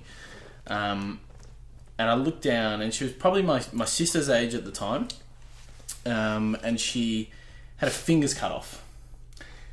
I don't know how, whether it was like in Slumdog Millionaire, deliberate for better begging, or if it was an accident, whatever it was, but she would have been about 10, something like that. Jesus. And my immediate thought, this is so fucked up, my immediate thought was, if I give you money, how are you going to hold it? Oh, God. Jesus. I shut it off pretty well. Oh, man. Shit. That's brutal. That is brutal. Give her a note. Do you take F-pops? Yeah. Do you take F-pops? Yeah. Pay and go. Oh, man. Pay pass. Oh, man. Why are we laughing? This is horrible. Because that's funny, That's funny, man. Because that's funny. It is funny. Like, It is funny. It is that's what funny. we can do. It is definitely funny. Us. Okay, this is a It's funny. huge segue, right? But it's now in the climate that we live in, right? Where people are like, you can't fucking laugh about things because PC, mate. All that bullshit. All that right? bullshit. Okay, Yeah. that is funny. Yeah. But by laughing at us, by us laughing at that, we're not saying we want to chop off all the little girls' fingers that exist in India. We're not saying that we condone the chopping off of little girls' fingers. No. But the fact that you had that thought, that's a funny thought. Absolutely, bro. Absolutely. And you're not a monster. We're not monsters for laughing, all right? Not at all. Not at all. And what the thing that annoys me is that people can't make the change from, you know, this is the reality of how fucked life is, and like, well, you know, while making a joke about, of course, you know, how difficult it things are. pisses me off because people paint everything with the same brush. Right. You know what I mean? Yeah. It's like that cartoon thing that we didn't talk about last week, but I'm happy to have a chat about now. Serena Williams thing. Remember the Mark Knight cartoon? Yes. Right? Yes. Now, talk about PC bullshit. That is a Huge. perfect case. Exhibit A. Absolutely. Now, you're not telling me this motherfucker has been cartooning for 40 years. Decades. Right? He's done, and I know you've got an opinion on this, but we've already had a chat about it. Anyway, but the reality is, what does he do for a living? He draws caricatures of people. He exacerbates images and Right. features of people. Right. He's done it to Trump, he's done it to Obama, he's done Right. it to Serena Williams, Right. he's done it to Australian politicians, sportsmen, Kyrgios. everyone, rah, rah, rah. Now, what are the facts here? Okay. Number one, she chucked a hissy fit in court, 100%. No one's disputing that she's a champion tennis player, all that sort of stuff. Great, get that. And I guess the problem can be that if someone perceives it as racist, like if they feel racist about it, then it can be perceived as racist, right? That's their right to feel that way, 100%. But the fact that people are going, you're a racist because you've done that and portrayed that cartoon the way it was, is, in my mind, first of all, mind-boggling. Did she respond to it at all? It was probably her husband did. Her husband did, and he just echoed the US media, basically. Yeah. And look, obviously everyone's got an opinion on this. Personally, I think it was blown massively out of proportion. Absolutely, yeah, I agree with you. Purely and simply because we live in 2018 and everyone with a fucking internet connection has an opinion, right? Yeah. That's the reality That's of it. a problem. That's a problem. And that's why it's an issue. Because if no one had a fucking, not a voice, but if no one had the ability to fucking write back and go, oh, that's racist, right, it wouldn't be an issue. Like, it hasn't been a fucking issue forever. And, anyone can draw references to a drawing of a black person or a drawing of an Asian person or a drawing of a white person can be racist because of what's happened in the past, 50 years ago, 20 years ago, 30 years ago. Absolutely. No one's denying, I'm certainly not denying that racism has been a massive issue and still is an issue.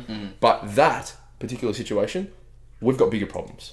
There's fucking bigger issues and bigger problems. And the fucking fact that ice caps are melting. You're right, telling me that we fucking global warming, dude. We're not going to be here in 100 years. The thing as well, to like, I don't know, to just... To unpack it, it's big, but Right. it's like, But the thing is, well, if that's really what you're going to get up in arms about Right, as racist, got then an issue, man. you've got a very soft exterior for Absolutely, what, is real racism. what is Right, real racism and real hate crimes and really fucked up sort of shit, Correct. Like, because the world is way worse than that, bigger than that, There's a yeah. lot more violence, there's a lot more ostracization and all this stuff, that it could have been. Like, you look at, media publications from back when racism was a big thing, the gollywog dolls and, all these things that were put in print media and all that. That was a reference that's material. that's some fucked up shit, Yeah. That's some really, really fucked up shit. Because what it does is it also implies about the intellect of the individual, how they are as people, and a race in general, right? Yeah.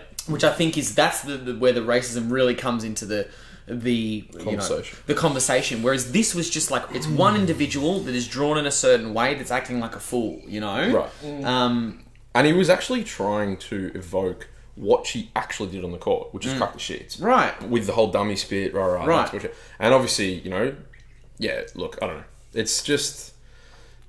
I found that frustrating. That that waterfall of reaction. So the beef was that from the illustration, this is what I'm trying to nestle down. The beef was that her lips were drawn too big. Yeah, her lips are drawn too big, and the fact that or her features were exaggerated. Right. So she was obviously bigger and fatter and whatnot. Now, I don't know if anybody's seen Serena Williams, but that's a muscly motherfucking girl. a big girl. Dude, she's a big girl. fucking very muscly fucking girl. girl. Sure. And if you were to caricaturize something that is already muscly, like when you draw Arnold Schwarzenegger, what are you going to draw? You draw him with 12, 14 abs. Fucking You draw him with 2 sets of that's what it is. It's you accentuate the things that are already there, right? Yeah, sure. She has the big lips too. Look, I'm sorry. She doesn't. Huh? She doesn't. She doesn't. That's the thing. Okay. So I think my take is that if you're a caricaturist, right, fine. That's your job. Totally get that. Right. But I also think that you have to be sensitive to a pretty nasty history of black people being characterized. Definitely, I agree with that. So you can't just willy-nilly portray a black person with big lips and crazy eyes, and have that sort of go-to caricaturization. So how would you go about it different? Well, I don't know. She's got pretty big lips, man. I don't know. They look, maybe. But she's black. But the point is, no. But like, a lot of black women have big lips, and that's It's not a racist thing. It's just like that's how it is. No, I'm not Asian saying people have straight black hair. I'm not saying the cartoon is racist. At all. Yeah. You're just saying that. But it could have been handled in a more delicate way. Right. That would have avoided that conversation. She's portrayed very animalistic, very sort of uncontrollable, which is the history of how black people were seen. Okay, and so this is what. So then him, he's been doing this thing that he's been doing all his life. He's been getting paid to do this all his life. How is he supposed to know what is right and what is wrong? What is there's no rule book. Right, So Yeah, but you're not going to draw an Asian person with squinty eyes and buck teeth and a Fu Manchu thing and a ponytail, because it smacks of racism. But that's like, do you think he went that far? Yeah, do you think he literally went that far? But what I'm saying is that you have an innate idea, especially if your entire occupation is in portraying people. Right. You know what is historically my and what's going to dig up 100%. My argument though as well is the fact that he's done cartoons that I can guarantee you have been far more exacerbated, or far more exaggerated than that one. That would have been one of hundreds that he's done, and a lot of them have been. When I say worse, I'm saying exaggerated. Well, the conversation was already around inequality, because it was already around sexism on the court. If she was a man, I think that's more the issue that we're leaning towards. Right, because it was a sensitive topic already. That whole situation, that cartoon may have aggravated certain. Why do women play shorter matches? It's a good question. They have the stamina? I don't know. Do they have the stamina? Yeah, I don't know if they do have the stamina to play for 5 sets. I'm just asking the question. I don't know. I know that this is you can read about this, right? Same motherfucking person. Serena Williams, back in her, I don't know how long ago this was. I swear we've spoken about this. At some point when she was the fucking apex, she's still very good now. She still kills the game now. Yeah, but when it was her and her sister dominating everyone over and over and over in every single tournament, right? Yeah. She was so confident. She's like, I could beat any man. I can beat any man on the court, right? Yeah. She had this thing, and she put this open call out to tennis players everywhere. Yeah. And I don't know when exactly when this was, but this guy who was 172nd, 172 in the global rankings of tennis was like, I'll play her. I'll play her. Why the fuck not? I'll play it. She's like, okay, sweet, let's play. And he's like, when do you want to play? Yeah. And she goes, Monday, whatever, Yeah. And so what the guy did was, the day before he had this match, not Monday, whenever it was, right?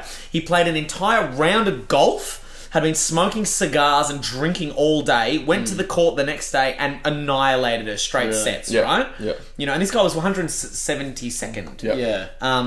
So maybe they have less stamina. Maybe that's why they play shorter games. I think if you want to come to us and be us, this is going to us them. I can see where this is going. If you want to stick your hand up and say, why aren't I, seen as the greatest tennis player of all time? If I was a man, I would have been so. Right. Yeah. Maybe fair enough. Right. But we're actually talking about two totally different games. Right. Yeah. Because you're not out there playing 6 sets. Correct. 100%. Exactly. But I think people miss the point that genetically, men and women are different. Very different. We're very different people. Yes, we're very similar, but we're very different. Yes. So it doesn't mean that it's any worse or any better. And it's just a different game for a different species, effectively. Exactly. Not species, wrong word, but you get what I'm saying. Gender, thank you. But it's, just because we're all human, it doesn't mean... Is gender not the right word now? Well, not anymore. No. It's not. Yeah. Sex is male, female. Transgender, mate. But you can have multiple genders. Yeah, you can have multiple. You can be non-gender, but you can be fluid. You can be gender fluid. See?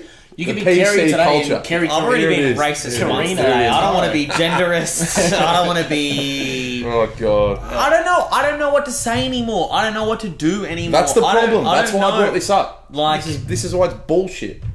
Right? So, okay. So, in their own fucking backyard, they're whinging about a cartoon, yet they're fucking separating Mexican parents from their children. Right. And they're kicking them out of the country. Still killing good on you, African-American America. people. You know, good on you. Yeah, with cops. Have a real fucking problem. Yeah, That's my issue It's with a it. bubblegum. Come on, man. Like, get real. Get with the actual problems of the world. Before we move on from this, the cartoonist. Okay, so you know he fucked up, right? Let's just say he fucked up. You know, that's the global consensus if we all agree on it, right? Not for a lot of people, but yeah. Okay, not for a lot of people. I don't think he fucked. It doesn't matter, right? He fucked up. Is it fair that this man is dragged through the mud? No. Through the mud, and No. like his whole career is in jeopardy Death and everything? threats. And like, Everything. the extent, like, no one is allowed a mistake anymore. Yeah. You know, which not at all. I think is Yeah. the wrong way to go about building a Agreed. society where you learn from something. You know, because course, what man. that creates is like, if you feel so, you know. The people that feel that he was racist obviously feel marginalised. They feel that they are being put into a pocket in all senses of the word. Print media everywhere, blah, blah, blah, blah, blah.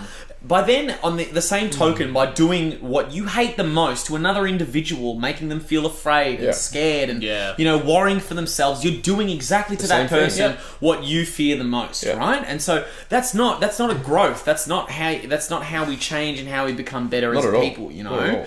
So it's like...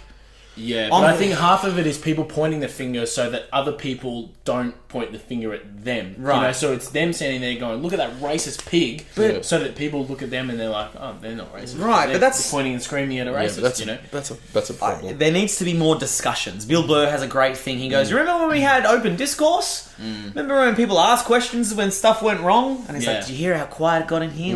You know, due process? And that was mentioned. And it's like, now it's just like, you fucked up and that's the end of it, you know? And like, we're not even going to hear the sides of the story. There's all this hush process, and it's like not explaining anything. Is not asking Is that questions. his shit about hitting women? Just saying you can't ask questions. So that's the unpacked version in his special, but he also goes into talk about it on Conan. Okay. Where he talks about, I don't know what it is exactly, but it's the same sort of thing, right? Yeah.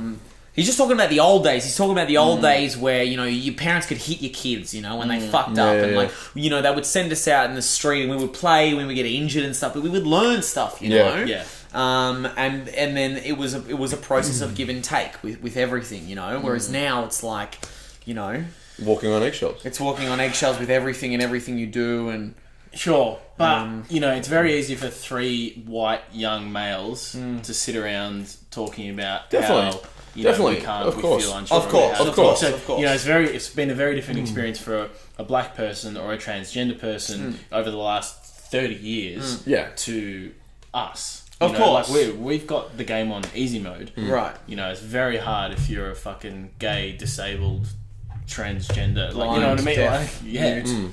Yeah, exactly. But also, I mean... But also, we have to have an opinion. I mean, everyone's got an opinion. Right. I mean, this is the whole thing. Right. I mean, that's Why like, do we have to have an opinion? Everybody's got an opinion. Without an opinion, what have you got? What? What do you do? Who cares? What do you mean, who cares? Why do I have how to do you have have an a opinion conversation on something? You don't have to, but you will. Everyone's Of course got I one. will, but but, that's it's not. But it's like, but necessary. But you should be free to express how you feel, as long as it doesn't hurt, discriminate, or kill someone. Right. Everyone's got the right to fucking say how they feel. Right. You know what I mean? Don't you agree with that? Yes, but I think that should still be revisited from the perspective of people who may say they feel hurt or who may say they feel... so if someone says, hey, I really don't like you using that word because I feel discriminated against or it hurts me, we can't stand there and go, what do you mean? It's my right to say what I want. To a degree, right? To a degree. Now, if you have, and I think like using very derogatory. No. Listen, because now it's like 1984, right? When it starts with some things and then it grows into something else. I think words like, I'm just gonna say it because it's a discussion. Words like nigger, faggot. Things like these, super derogatory words, super things that very hurtful Very for loaded, individuals, right? yeah. Loaded words. yeah. If someone comes up to you and says, "Don't say these words," fair fucking enough, right? But what is now happening is, words, more and more words are now becoming faux pas in social circumstances. Yeah. That I don't think hold the weight that these other words do. That's right? not up to you to decide. No, and so now, so now my next point is, how much control do you have over the things that I feel and say, right? Zero. Right, but you're imposing your thought and logic and how you feel on everyone around you all the time. So who's more, who holds the rope more, sort of thing? Like, is it you that's getting offended at every single little word and like you should change your entire way that you discuss things and talk about things and feel about things because it offends me, even though I'm a small tiny little speck in this global circumstance? I'm just very conscious of the rubber band flying back in the other direction. We've had the last 15 years of being very accommodating, very empathetic, very conscious of not offending people, blah blah blah. And I feel like the tone of the conversation over the last 2 years has dramatically shifted to the other way. So it's like shot back in the other way. Yeah, and I'm nervous about it shooting too far. You know what I mean? Do you think though it's becoming nervy and maybe shooting too far because it went too far the other way? 100% it went too far the other way. So that's what I'm trying to figure out here is where is the happy medium here? Because we can't have it both. There's no both ways. It's not that's right. It's Exactly. like you need to be able to say whatever the fuck you think. Like Jordan Peterson says. Jordan Peterson says it really well. He's like, if everyone actually focused on themselves and what they really want to do genuinely, and stop fucking giving a fuck about what everyone thinks, without being racist, discriminatory, or hating, or killing people, or being fear mongering, or whatever. The world would be a fucking much more productive place, man. That's all I'm trying to say. And I'm a firm believer in that. Yeah. I don't think that we're ignorant enough to go, we can say whatever the fuck we want, it's not going to hurt anyone. Obviously, we've got bigger voices than people that are homeless or don't have social media. Of course. Or don't have internet or whatever. Yeah. We can say whatever we want, and that's going to be viewed upon as, you're just a fucking rich white 30-year-old. What the fuck? You don't have any perspective. Right. You're not poor, you're not this, you're not that. Fair enough. But I'm going to say what I think. Definitely. Absolutely. Because otherwise, how does shit change and evolve and grow? 100%. And, you need to have growth, man. 100%. That's the only way it's going to change. But you have to be open to the response. Yeah, absolutely. Of course. I'm open to having a chat about it for sure, 100%, and being wrong. We're all wrong. I've made mistakes and I've been wrong, and I'm happy to admit that. Yeah. But I'm not going to shut the fuck up and not have an opinion because it might hurt someone's feelings. Exactly. That's why I say to a degree. To a degree is what I said. Yeah. Look, to be honest, I'm being more of a devil's advocate. I'm more in course. line with, I know. what you it's not saying. It's just a discussion, really. Yeah.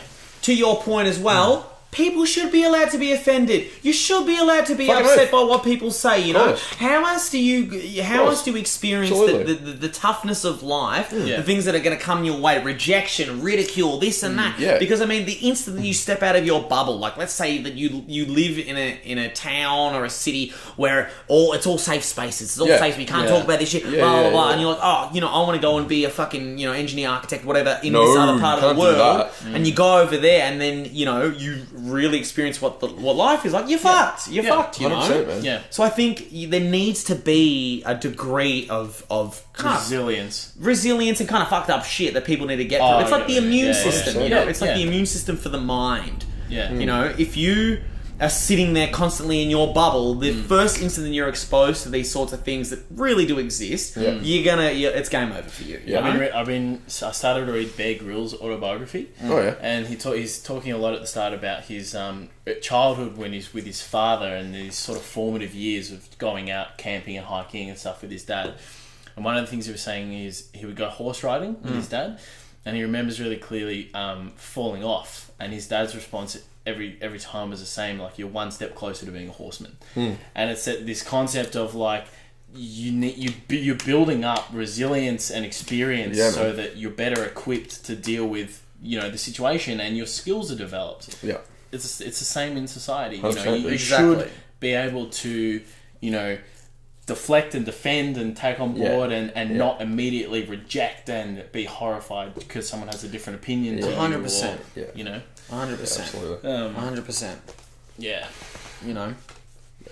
Yeah.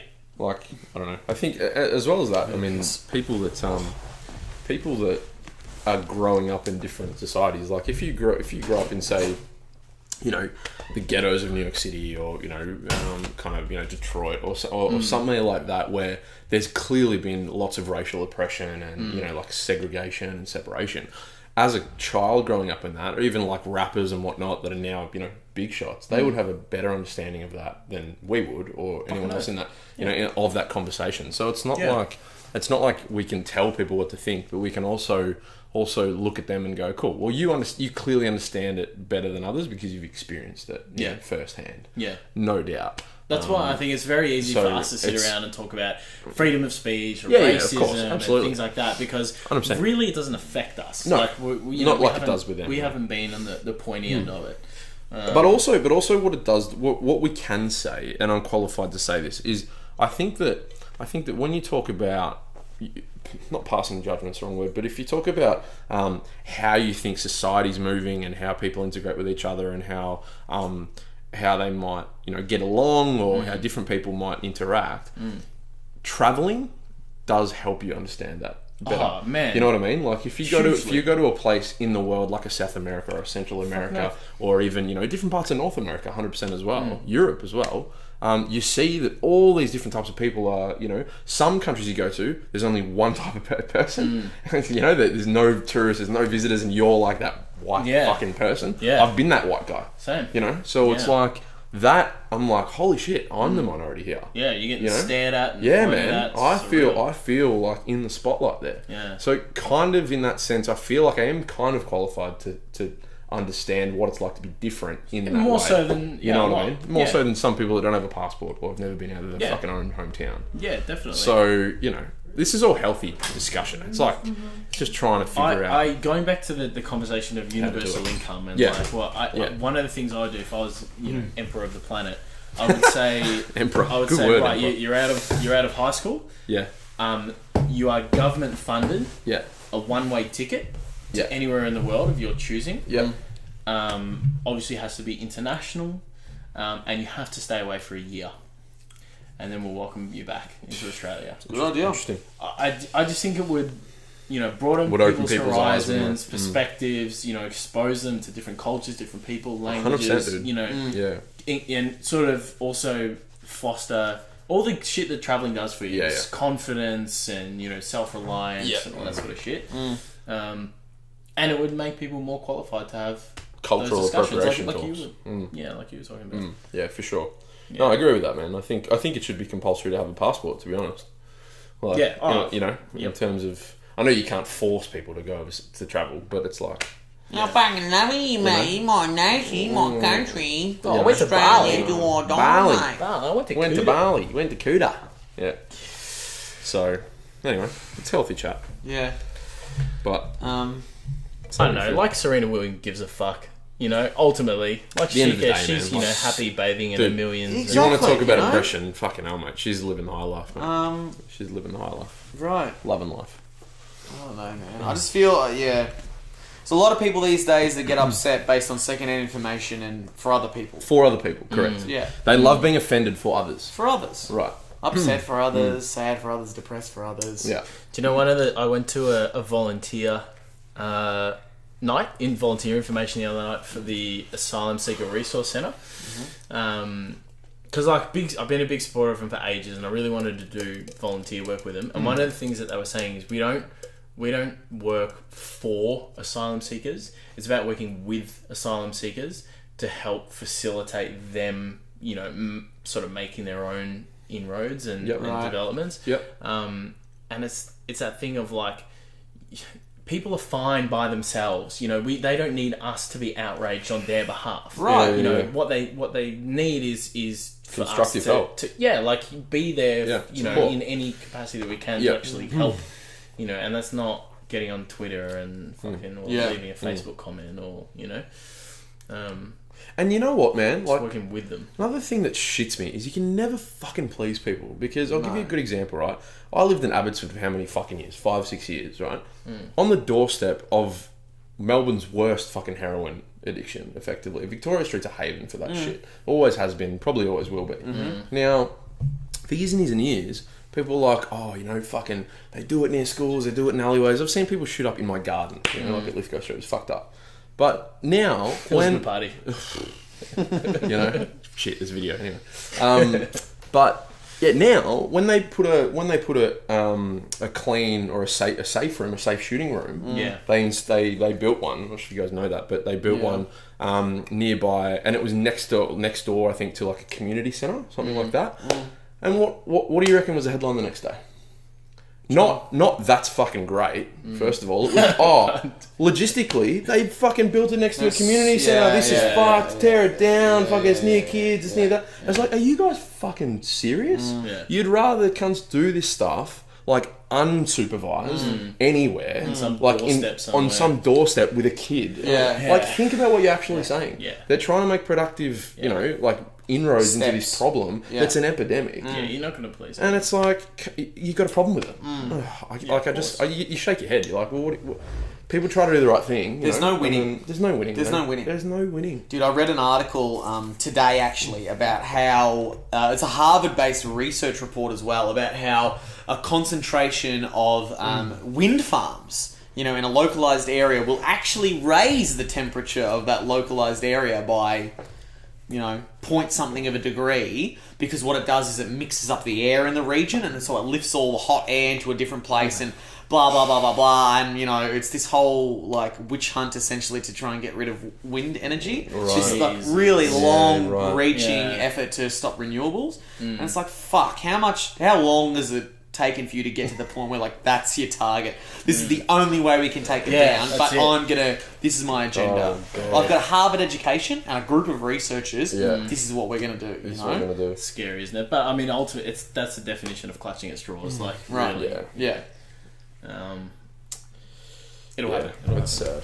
It's very sad. I apologise for my potentially offensive remarks this evening, everybody. Oh, look, mate. Don't need to apologise to me. Anyway, no, that's it is what it is. I think the reality is people are always going to have an opinion. I think that's the thing. Like, you can't stop that. That's exacerbated by like social media now. It is 100%. Like we were talking about before. It's so narcissistic. Yeah. What do you why do you think your opinion needs to be heard or expressed? Absolutely. You're not an expert in the field. No. You don't do the research. You haven't read the articles. No. You're not employed in the industry. Why the fuck are you opening a trap? You know? Why are we talking here? They do it because nothing better to do. Sunday night, you know. What else am I going to do? Watch The Bachelor. It's over now. Speaking of, do you know what happened? Now this is interesting, right? What a segue.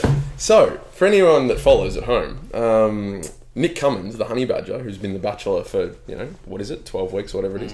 The whole premise of this show is they get 25 girls on there. They're all gorgeous. Well, in the Australian version, they're really not, but that's another story.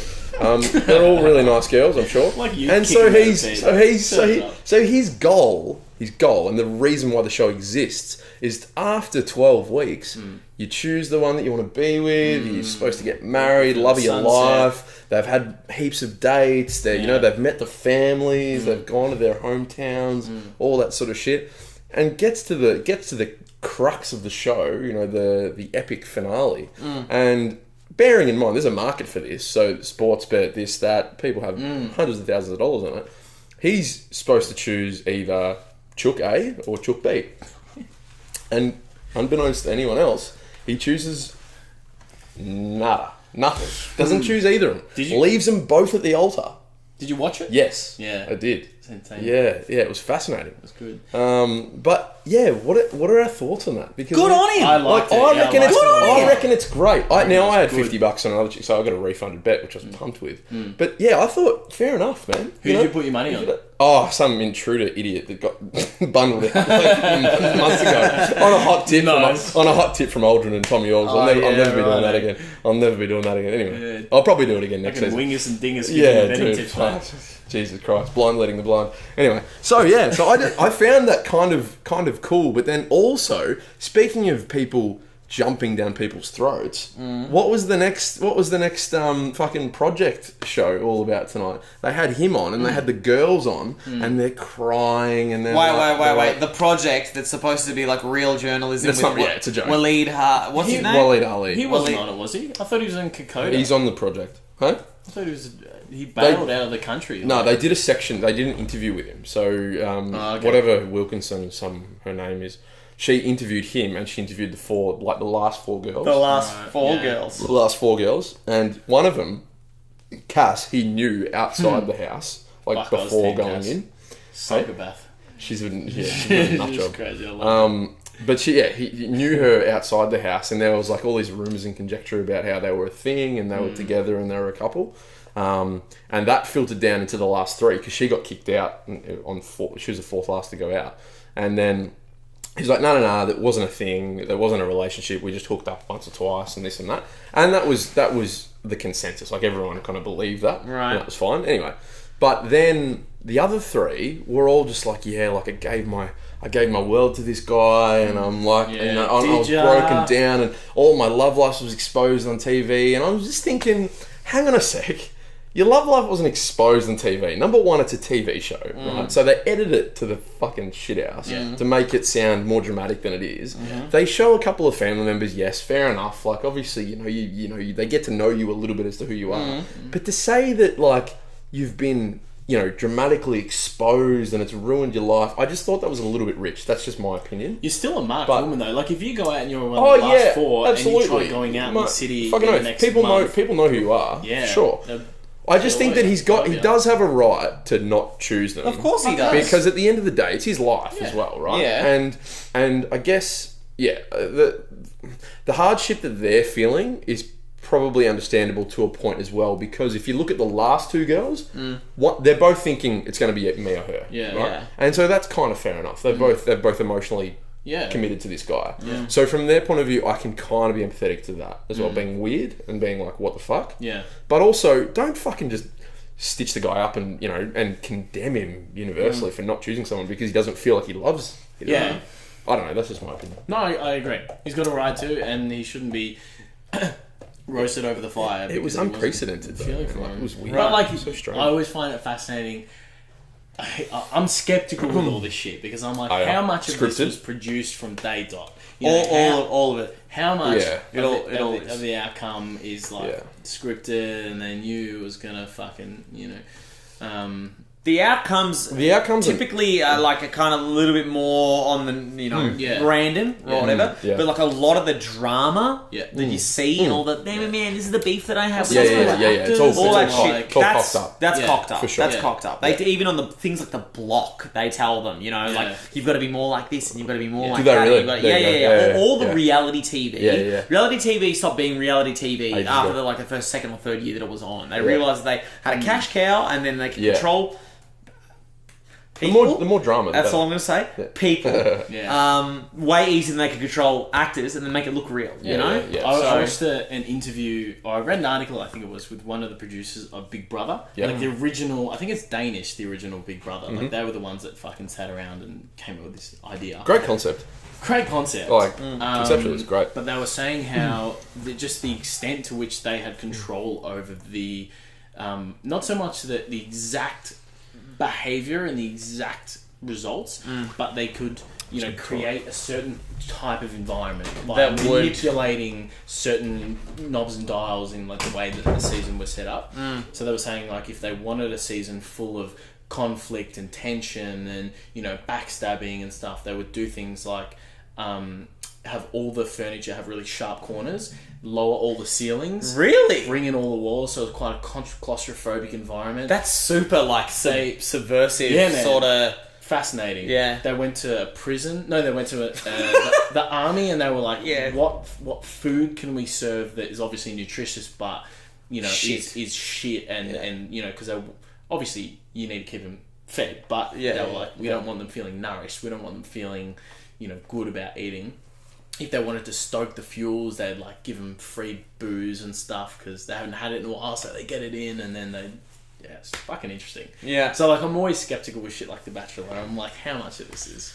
It's all cocked up. Yeah. It all is. Yeah. At this point, it's all fabricated. Like, Yeah. And at the point where you stop getting regular people to be your bachelor or bachelorette, then you know it's over. Like with your Sophie Monks and the Honey Badger and whoever the fuck else, the more you divert from regular people, the more unauthentic, inauthentic. Yeah. Rare? Really?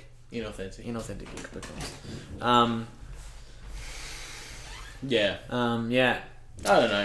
So we're way over. Are we? We're like 20 over. Okay. Oh. Well, just means it's been a robust discussion. Yeah. it was good. It was the second. I reckon we're back on track. Yeah. Well, yes. Yeah. Definitely. Yep. Definitely. Yeah. Back in a groove. Good. Yeah, we are.